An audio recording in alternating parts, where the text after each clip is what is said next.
Teremos agora o prazer de ouvir o senhor João Carlos Gonçalves, senhor Juruna, secretário-geral da Executiva Nacional da Força Sindical, também uma das principais sindicais brasileiras. Tem a palavra o Juruna. Uma boa tarde a todos os companheiros e companheiras. Queria saudar o nosso presidente da mesa, o ministro João Orestes Dallazen, saudar os presidentes das nossas centrais sindicais, o companheiro Arthur da CUT, o companheiro Patá da UGT, o companheiro Calixto da Nova Central Sindical, o companheiro Wagner da CGTB, Wagner Gomes, e o companheiro Biraci Dantas de Oliveira da CGTB. Eu queria aproveitar também, quando eu cheguei aqui, olhei essa corda e lembrei que no dia 1º de maio nós estaremos comemorando o Dia Internacional dos Trabalhadores. E lembrar que Parsons, Engels, Spies, Fischer foram enforcados na luta pela redução do trabalho. E que Ling suicidou-se na prisão. E quando eu olhei também a corda, me lembrei daquilo que já foi dito aqui, o chamado interdito proibitório, que muitas vezes cercam as fábricas e não deixam os sindicatos atuarem com liberdade. Então me deu um certo receio quando olhei essa corda, como que cerceando o direito dos trabalhadores e o direito das organizações por aqueles que acham que podem decidir aquilo que é mais importante para os trabalhadores. Desde já, gostaríamos de deixar claro que, do ponto de vista da força sindical e de grande parte do movimento sindical brasileiro, a questão da unicidade sindical e da contribuição sindical compulsória não são os principais entraves ao pleno desenvolvimento da ação sindical livre neste país. Tentarei situar o debate recorrente entre pluralidade e unicidade e sobre custeio de atividade, fundamentada essencialmente por questões ideológicas ou filosóficas, se preferirem. Dizem respeito ao papel do Estado, ao papel do sindicato, sua natureza, a sua relação com o Estado e com os trabalhadores que representa e com os patrões aos quais, em tese, se contrapõem. A pluralidade sindical defendida parte do pressuposto da liberdade individual, onde cada trabalhador poderia escolher o seu sindicato, se é católico, se é comunista, se é socialista. Né? Seria uma coisa do ponto de vista da sua escolha, como se as coisas fossem assim na realidade. E na questão do pagamento, também pagaria do ponto de vista dessa visão da liberdade burguesa. Eu escolho aquele sindicato que é melhor. Eu escolho aquele clube que me dá mais acesso a benefícios. Eu escolho aquele banco que me paga menos juros.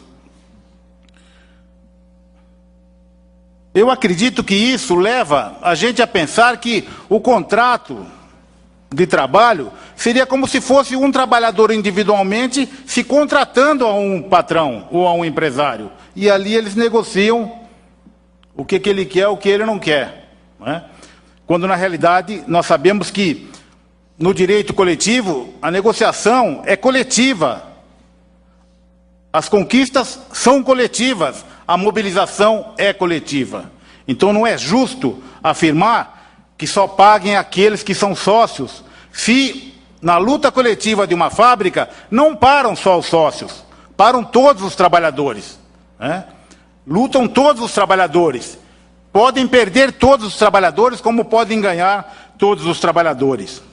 Então, nesse aspecto, nossa visão da unicidade sindical a qual nós defendemos, ela parte desse pressuposto. Né? Nós defendemos o sindicato unitário ou sindicato único, porque nós achamos que é o melhor instrumento para congregar católicos, comunistas, socialistas e quem não acredita e não tem nenhum partido, e que todos, pela força da classe, pelo enfrentamento entre o capital e o trabalho, e não a negociação individual entre uma pessoa trabalhadora e um patrão empresário, mas sim um conflito de capital e classe operária. Então, para isso, nós achamos que toda a classe operária deve colaborar.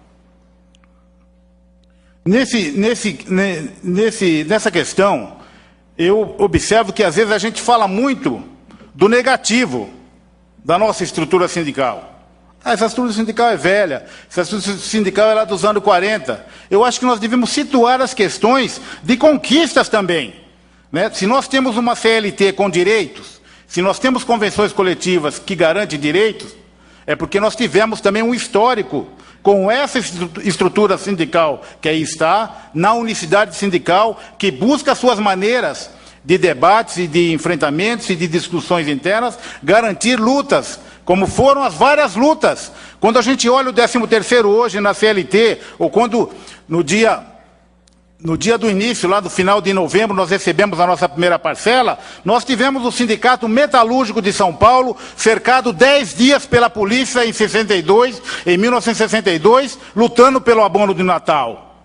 Naquela estrutura velha, naquela estrutura arcaica, como dizem. Nós tivemos um golpe militar em 64, que prendeu só na cidade de São Paulo 1.950 trabalhadores levados lá ao Jockey Club, todos da base metalúrgica de São Paulo, dirigentes sindicais e delegados sindicais.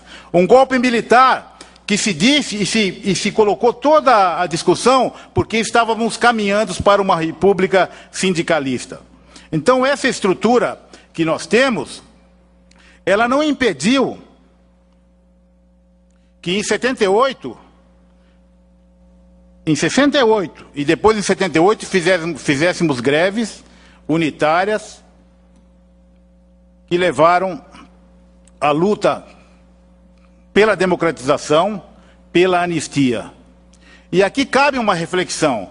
Aquelas lutas nós podemos situar no ABC, mas há de convir conosco aqui. Quantos dos pelegos, vou dizer assim, não apoiaram? E eu vou dizer um deles, Joaquim dos Santos Andrade. Quantos caminhões de cesta básica da contribuição sindical, ou da época do imposto sindical, não foram direcionados à luta unitária dos trabalhadores do ABC.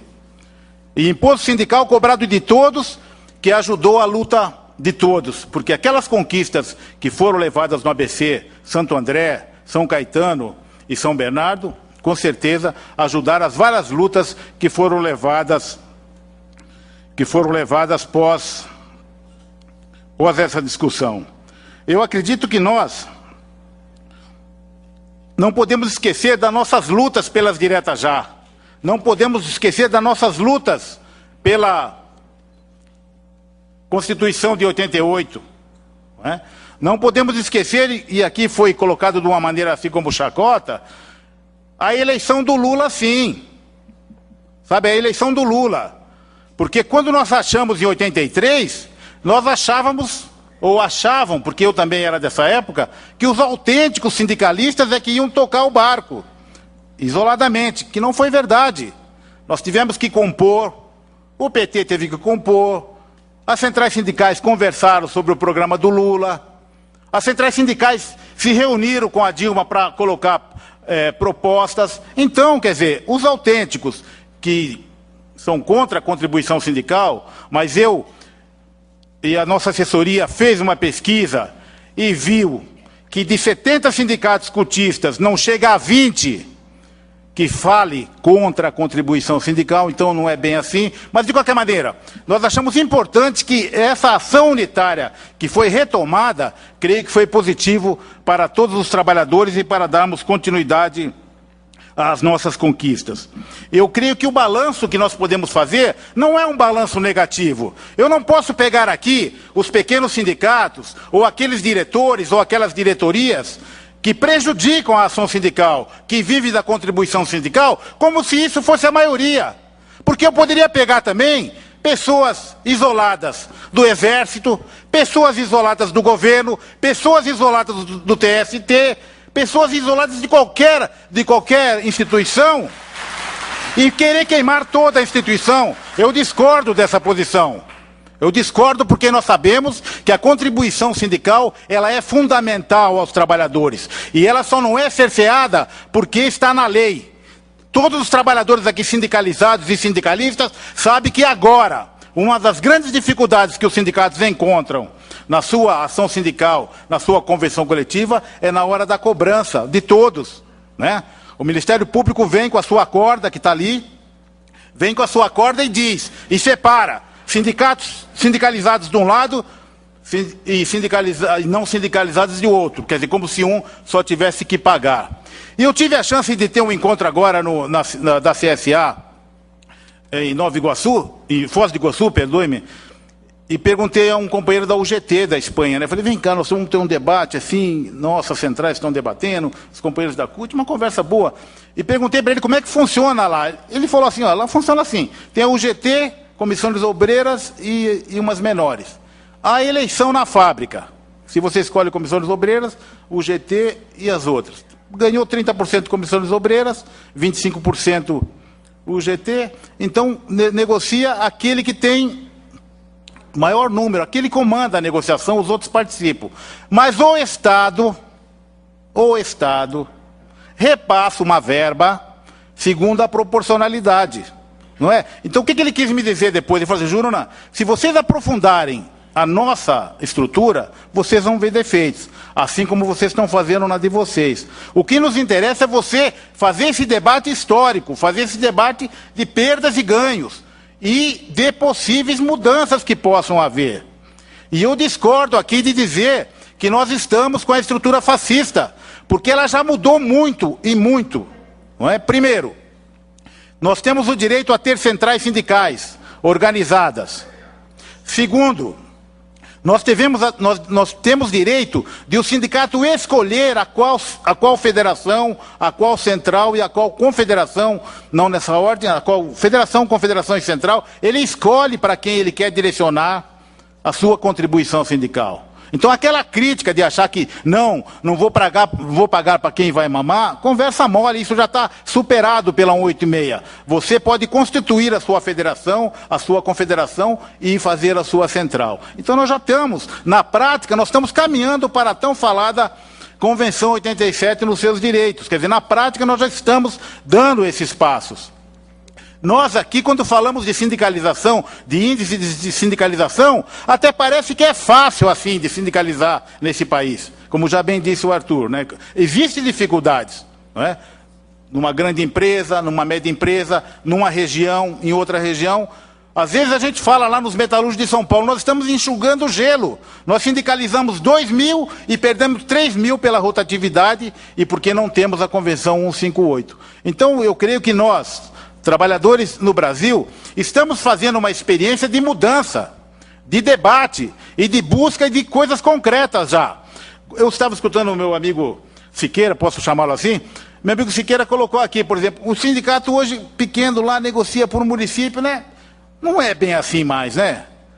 As federações hoje da CUT em São Paulo, Federação da Força Sindical, Federação da UGT, já congregam os sindicatos, poxa, já não há uma negociação tão particularizada, né? Já há um corpo, a central já pode se constituir por ramo, e isso eu sei que é uma experiência, não há uma regra. Eu acho que nós estamos buscando cada vez mais aprofundar esse tipo de organização nacional e esse tipo de formatação via centrais sindicais com os seus ramos. Mais do que isso, eu concordo com o Arthur aqui, em gênero, número e grau, em relação à questão dos locais de trabalho. Nós são poucas as conquistas de comissões sindicais no local do trabalho. Mas nós temos que falar das coisas positivas.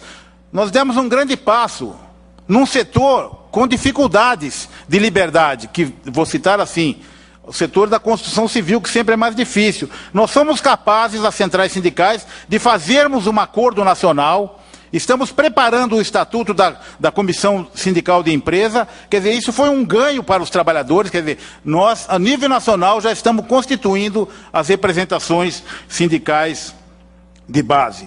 Eu creio que esse debate que estamos fazendo, eu acredito que nós já conquistamos as centrais sindicais com a Lei 11.648, confederações centrais sindicais e federações sindicais pela Portaria 186. Nós instituímos o Conselho Nacional do Trabalho, né?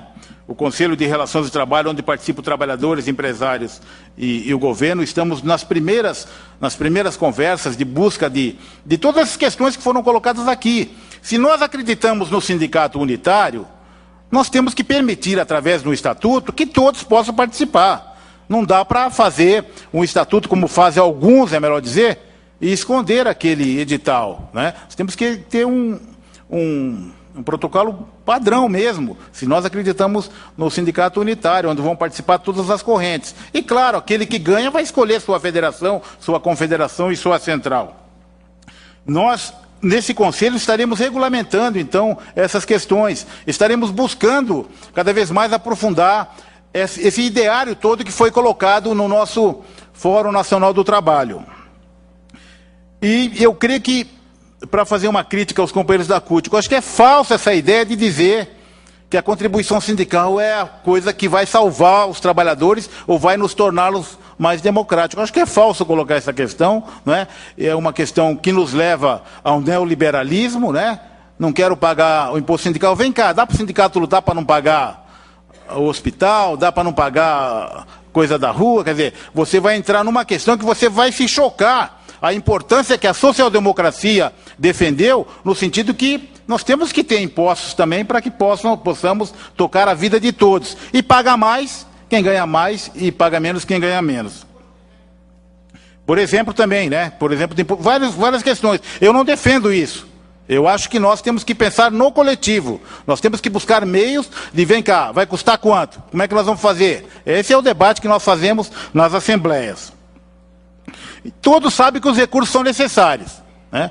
E nós podemos afirmar isso, eu afirmo como força sindical, a força sindical não devolveu a contribuição sindical, não devolve e nenhum sindicato devolve, né? E eu sei que a maioria dos sindicatos filiados à CUT também não devolvem, não é isso? E aplicam bem, eu posso afirmar que aplicam bem, né? Então é importante a gente saber que a contribuição sindical é fundamental para os trabalhadores. Então, na hora que o Ministério Público vai e diz que só paga sindicalizados e não sindicalizados não pagam, ele está tomando partido do patronato. Está dificultando a luta dos trabalhadores. Eu creio que não é justo, é bom que a gente faça o debate para a gente buscar meios que evitem esse tipo de ação. Porque aqui nós estamos falando teoricamente, mas nós temos sindicatos que tiveram que pedir dinheiro emprestado para a federação ou para a central porque não conseguiu recolher. Para encerrar, eu gostaria de reafirmar que o debate sobre a reforma sindical não deve focar-se na falsa controvérsia que eu já disse da unicidade versus pluralidade. É fato que o movimento sindical fortaleceu-se sobremaneira no Brasil. Cresceu a sindicalização, o poder de negociação, as centrais foram reconhecidas e os sindicatos são figura fundamental no arcabouço nosso, institucional do país. Eu acredito que nós deveríamos cada vez mais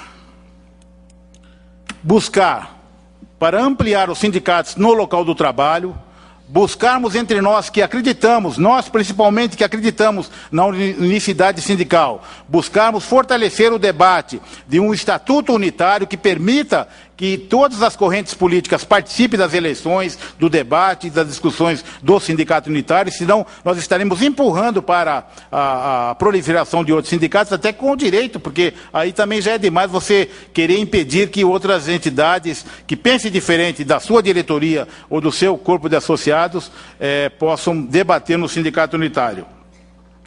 E acredito que as centrais sindicais, ao longo desses anos, mostraram maturidade, apesar desse debate que nós estamos fazendo aqui, de algumas divergências como temos aqui. Salário mínimo com aumento real foi conquista das centrais sindicais.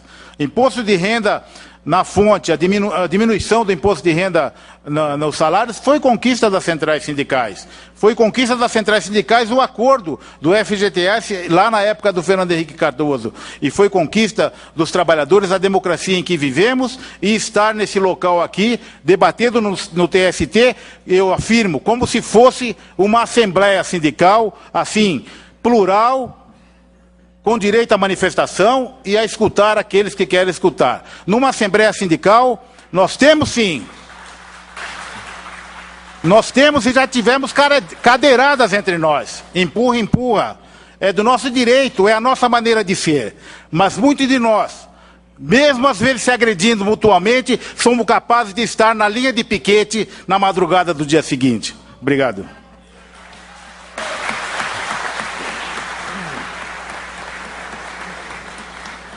Agradeço a intervenção do senhor João Carlos Gonçalves, o Juruna,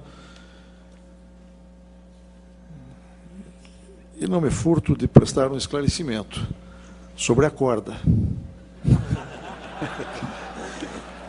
Está claro que é uma questão de vista do ponto. Nós podemos olhar deste prédio para o céu de Brasília ou para algum lamaçal que acaso exista à nossa frente. No caso desta corda, eu lembro que ela tem ao centro um laço, que quis simbolizar exatamente a importância da união de todos em prol das reivindicações e da construção de um sindicalismo forte, democrático, genuíno e verdadeiramente representativo.